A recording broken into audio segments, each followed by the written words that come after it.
रामिला बहन का रुख कर लेते हैं। ये लखपति दीदी हैं हमारे साथ, अब ये खुद बताएंगी इनका लखपति बनने का फॉर्मूला। रामिला बहन।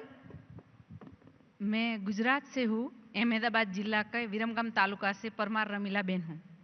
मेरा जूथ का नाम बहुचर मिशन मंगलम है।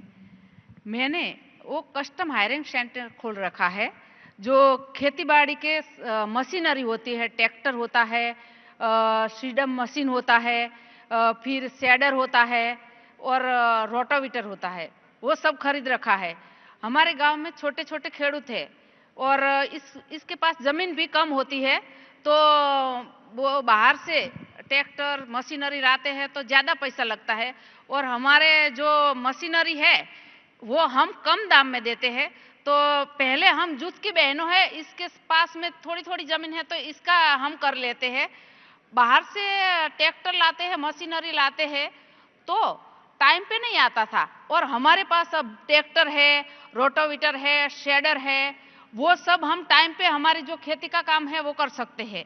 इसलिए हमारे पास जो खेती वो साधन है, मशीनरी है, इससे जमीन की गुणवत्ता बढ़ती है और खेत उत्पादन बढ़ रहा है। इसलिए जो छोटे छोटे खेडूत है जी, इसके उत्पादन बढ़ने से घर में आय बहुत होती है, तो घर के खर्च वर्च में अब ये महंगाई बहुत बढ़ गई है ना, इसलिए घर के काम आते हैं।